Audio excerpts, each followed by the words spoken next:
Well, I think that going back in history, I think abortion was stigmatized for a long time. And in the early part of the 20th century, abortions were often done by people who were completely unprofessional and unskilled and whose work was not safe. Abortions were certainly done by some skilled physicians during the 20th century before it became illegal. But it was always stigmatized, and it became more heavily stigmatized as we went on. Then, when abortion became legal in 1973, actually, Colorado had the first abortion reform law in the country in 1967. And then New York had an important law in 1970. Then the Supreme Court decision came in 1973. There were a lot of other state decisions and state laws. But the mere fact that abortion now became legal did not mean that people accepted it or respected it. And so 40 years ago, physicians were not perceived as doing anything particularly valuable when they did abortions, or were very respectable, but they weren't demonized. The radical religious right and the radical political right in this country has joined forces to use the abortion issue to get power. And in the process, they have demonized doctors and women, but mostly doctors, and made them the targets of hate and violence. And so that the anti-abortion rhetoric coming from the radical religious right and the anti-abortion movement and the radical political right, particularly the Republican Party, has demonized physicians so that has diminished the status of physicians who are already at a lower status. And that has made this a very undesirable activity for physicians, not to mention of being dangerous because of the anti-abortion violence directed against physicians. So that means that performing abortions is the lowest status activity you can have in medicine, and it's much lower than anything else. And some doctors use that to mistreat not only the doctors but the patients, and that is a very dangerous problem.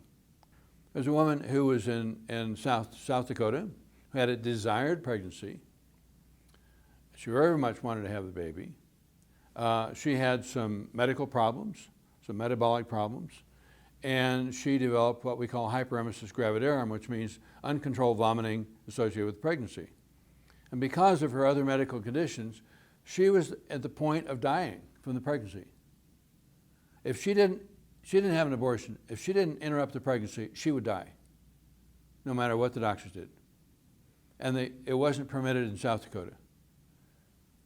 She was brought to me on an air ambulance, and she almost died en route from Rapid City, South Dakota to my office. We got her to my office, we took care of her, and she survived. But here's somebody who did not want to have an abortion. She wanted to have a baby. She had a desired pregnancy. Her life was in danger in many ways, and there are many other examples of that.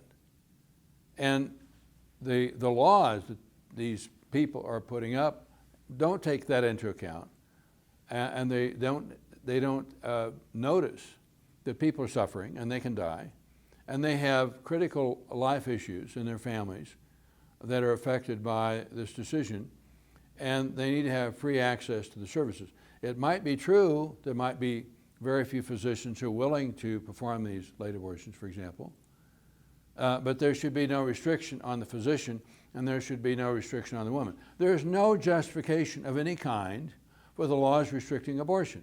There's no medical justification, legal justification, public health, or anything else. It's about politics. It's about winning elections. That's what it's about. And the women who can't have access to abortion, either financial reasons or geographical or whatever, are sometimes condemned to die and or have catastrophic problems with their pregnancy. And I think that it's very necessary to look at the reasons for these laws and their consequences. And their consequences for women are uniformly bad. Well, I think that the anti-abortion people, in the first place in terms of violence, the anti-abortion people have made it clear that they will accept any level of violence to assert control and to impose their will on other people. They will stop at nothing. They will accept assassination of doctors, which they've done, and the murder of other people. And they will strangle the legislative process from the city council all the way to the United States Senate in order to impose their view and to use the coercive power of the state to stop abortion, restrict women's access. The anti-abortion fanatics have been using violence now for a long time, almost 40 years, and they've made it very clear that they've blown up clinics, they've assassinated doctors, and they've committed all kinds of violence. And it's a violent fascist movement. And I think that, so we have to be mindful of the fact that these people are trying to kill us. I mean, the American Coalition of Life Activists, so-called, had a press conference on January 22nd, 1995, and they announced a hit list of the first 13 doctors they wanted eliminated. The mafia has the decency to keep its hit list private. So this group published a list of the doctors they wanted eliminated.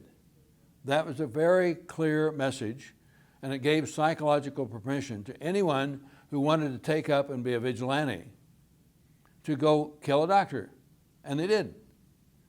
And there have been many examples of this kind of thing, and so that means that none of us who do this work are ever going to be safe. We can't be safe. If they know where we are, we're not safe. And they've made that clear. There are people that stand out in front of my office. They harass the patient. They scream insults to the patient. They scream obscenities to the patient. And here are people, my patients coming in, who have one of the most difficult decisions in their entire life. And they may be about to end a pregnancy they very dearly want. And these people are committing psychological rape of my patients because they feel good by making other people feel bad. But their harassment and intimidation of the patient is not enough. They want to hurt us. And so we all have to assume that we are targets of violence at all times.